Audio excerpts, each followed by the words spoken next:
Let's get talking now. According to a report by Brand Finance City Index 2023, Lagos has emerged as the 5th best African city with high desirability by people to live, work, and invest. The survey puts Lagos at 56.7% behind Cape Town in South Africa and Cairo in Egypt, Johannesburg in South Africa, and Casablanca in Morocco as the first 4 best African cities, with 62.9%, 60.7%, 59.7% and 59.3% respectively. Nairobi, the capital of Kenya, also makes the chart by coming behind Nigeria as the 6th African city with 55.1%. To discuss this, I'm being joined by the Commissioner for Information and Strategy, Lagos State, Mr. Gbenga Omotosho. Good afternoon. It's good to have you here. Yeah, good afternoon. Yes. It's really a good news, Lagos being ranked 19th best city to visit in the world. But I'll first of all like to ask you, what will be your reaction to this news? Was it expected? Oh, sure, because if you look at the kind of things that the administration of Mr. Babajide Olusola Sanwo-Olu has been doing in Lagos, it is expected that you get this kind of good news about the state. And considering some of the reports that we have had in the past, some of them I would call dubious reports that were taken out of maybe malice or whatever, and people tried to politicize. But this one, can see the magazine that presented this report, Time Out magazine, that started around 1968. It's in about 333 cities of the world and about 59 countries. And you know, these are not frivolous people. They are experts who reporters in so many countries, as many as possible, and they interviewed about 20,000 city dwellers about their experience about city life. So if you look at Lagos, the way Mr. Sanwo-Olu has revolutionized transportation, for example, with the blue rail line, and then the red line coming very shortly, and you will see that if you have this kind of report, there is nothing for you to say rather than to applaud the reporters. And if you look at what we have done in the health sector, all the way from the time of COVID-19, which we use as an opportunity to renovate our hospitals and revolutionize training for our health personnel and all of that, we know that Lagos is really doing well. And if you look at our entertainment industry, which I consider to be the first in Africa, all over the world, in nightclubs, in special events, the music of our young people are the ones that you hear in all of these places. And Lagos has become a major exporter of talents in entertainment to the whole world. And if you look at tech, you look at all of the indices that you can consider, you will see that Lagos has really done well, and that we deserve to be made number 19 out of all the cities of the world. And the most important thing that Mr. Sanwo-Olu has done to attract this kind of applause is security. Throughout last year, around the Yuletide, when we had so many events in Lagos, people came from all over the world on holiday in Lagos. We had a very big shows. We had the Greater Lagos Fiesta. There was no single incident that was reported. All of the things that are being said about some states in Nigeria, you don't hear such things in Lagos. So security in Lagos is top-notch, and entertainment is top-notch. And everything in terms of health, in terms of transportation, Lagos has really done well. So it deserves this kind of applause it's getting now. You're taking me up because I was looking at the criteria: food, nightlife, even the shrine was mentioned. I saw that about the environment and what happens in Ikeja, and also VI, the hotels, and what happens in that area. So I wanted to ask how Lagos is doing there, but you're already hitting that, saying what the government is doing. But many will say this should spur government to do more when you have commendations like this. Plans in line with the themes agenda moving forward to improve the entire environment. We could do better in this ranking. Of course, we can do better. Our aim is to be the best. Our aim is to be number one. And that is why, as I speak with you today, Mr. Babajide Sanwo-Olu is in China, trying to see what we can do about getting more trains for the blue line and then getting more for the red line too. Because by the grace of God, any moment from now, this first quarter, the red line will begin to operate. Mr. President has agreed to come and cut the tape to declare it open, and we start a test run of it, and then just before operations.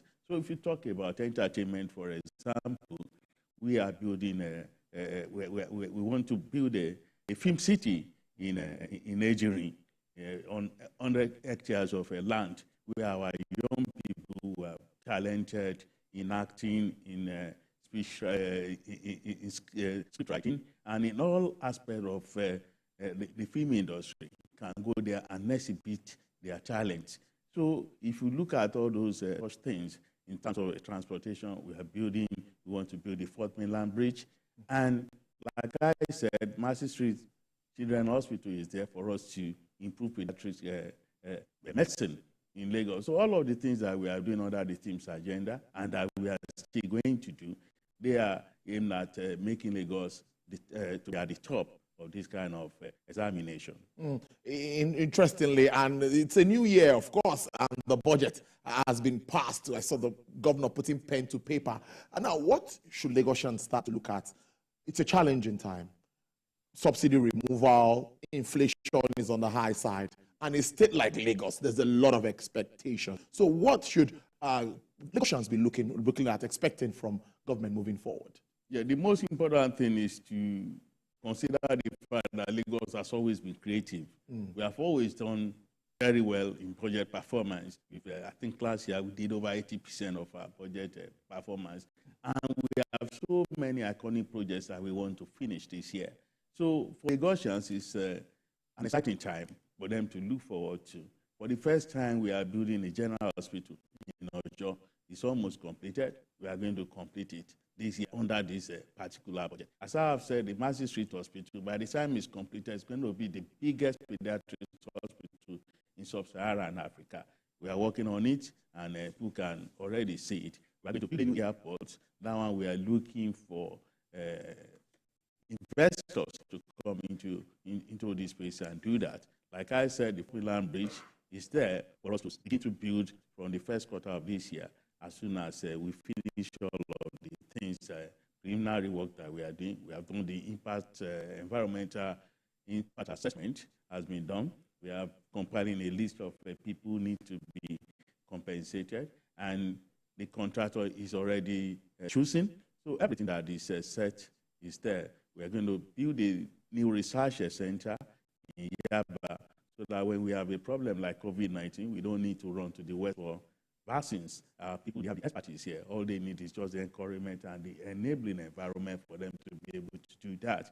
So all of the things that we are going to do this year, they are things that are geared towards improving the lives of Lagosians under the very ambitious projects that we have announced. And just today, my colleague in the Ministry of Budget and Planning did a kind of a breakdown of the budget to reporters.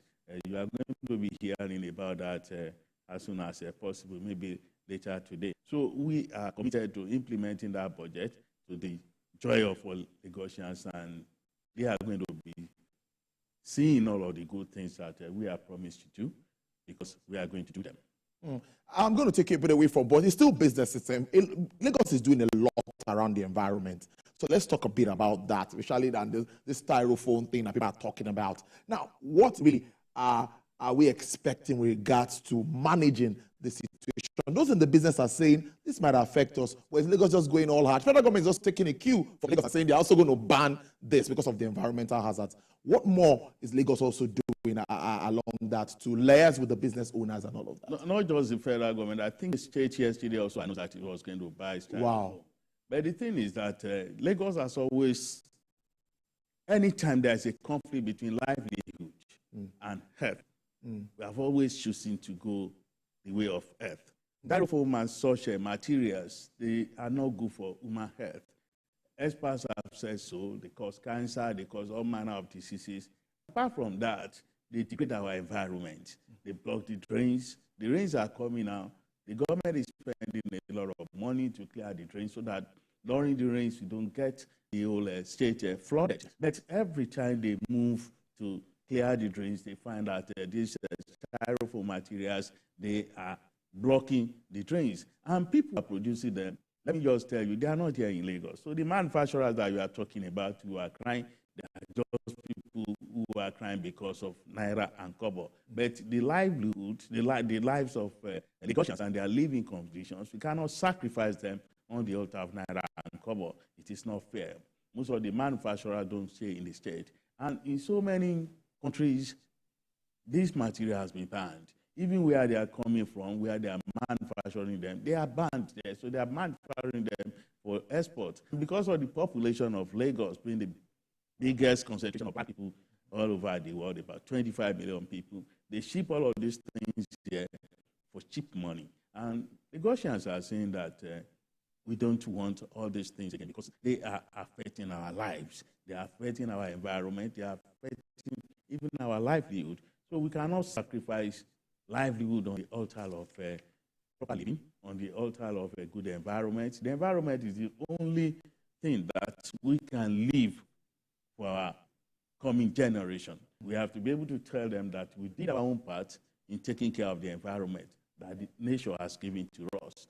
So anybody who is saying that is going to hurt manufacturers, what is the alternative, they are not thinking deeply. They are not looking at the bigger picture that the government is seeing. The health of Lagosians is more important than Naira and Kobo. Stands. Yeah. They understand.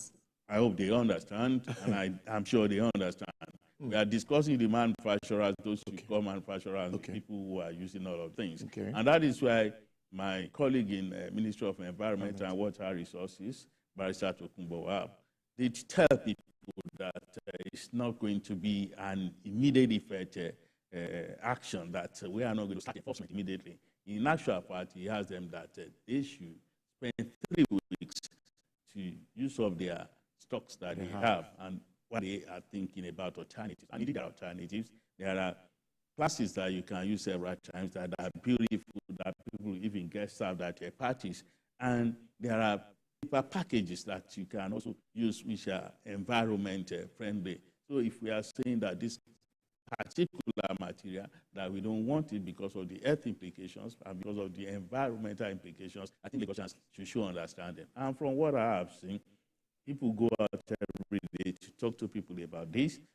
They are showing understanding. But they know that when it comes to livelihood and health implications, the Lagos State government under Mr. Sanwo-Olu will go for health. Now, again, back to budget. And I want to talk a bit about IGR now. Many will say Lagos is always generating so well. So are we looking at more ways to increase IGR, or are we looking at it? Because many will say taxation, let's bring the informal people in. What more is Lagos looking at internally to maybe generate more revenue for the state? Lagos is looking at so many options. Well, all these options are options that any mega city like Lagos look at. And we don't want to impose more taxes on Lagosians. All we want to do is to expand the tax net. And we want people to say that, well, I'm paying for service. So whatever people are paying for, we should be able to show that service. But there is one impression that I would like to correct. People think that because the IGR of Lagos is high, that Lagos has the capacity to do so many things. It is not really true. Lagos, the population is something that is so scary anytime you look at it, because thousands of people come into Lagos every hour, every day, and they don't go back because they see Lagos as their own Canaan land. They see Lagos as their own Eldorado, and they come here to come and make ends meet. They come here to come and, look at what they see as the green pasture. But let me tell you, out of about 25 million Lagosians, about 6 million are active taxpayers, who are in the tax net. Out of the 6 million, you have about 4.2 people who are actually taxpayers, who are really active taxpayers who are paying. Out of the 4.2 million, over 80% of them are salary earners. Those who get the taxes deducted from their pay. Yes. People like you and me. All the others, they don't pay. All the guys you see riding SUVs, most of them don't pay any tax at all. And what is their excuse? They say they don't send their children to your school, they don't attend the hospitals. And I usually tell them that when you drive all the way from Lekki to Murtala Mohammed Airport to go and see your doctor in London, you are driving on government road. Yeah, true. When you drive all the way from Ikoyi to the airport, you are driving on government road, and we spend money to make all these motorable. So it is a very wrong impression. The tax that Lagos should be generating for it to be able to cater for the kind of humongous responsibility on its shoulders, we are not there yet. We are not there. But like I said, we are not going to bother Lagosians to press them with more tax burden. No, we are not going to do that. But the tax net is going to be expanded. But any attempt for us to introduce something that can bring money, people resist it. But once they get the explanation to see that it's not an attempt to press down the poor, they understand. An example is the parking fee. All over the world, you don't park cars freely anywhere in the world. It's only in Lagos that you can park your cars anywhere and then just go away even for hours without coming back. All of that will have to stop. Not because we are going to begin to enforce like that, but we are going to show people, tell them to show understanding, tell them that this is how it's done in the civilized world, and tell them to know that all the money that you collected through such means, it goes into the public purse, where we have to fix roads, where we have to build schools, where we have to build more hospitals. And looking at the kind of project that Mr. Sanwo-Olu has delivered, you see that the money is money well spent. And any Lagosian who decides to pay his tax is doing a lot of good for everybody. Because you see all these projects that we are talking about, Massey Street Hospital, a hospital that was built over 100 years ago, and now we are building a new one. For decades, we have not been able to build a new general hospital. We're almost completing one in Ojo, and the mental hospital in K2 Ejiri. That one is also there. People don't talk about mental health, and it's a very important aspect of health that Lagos State government has seen that we should concentrate on rising cases of drug abuse among our young people.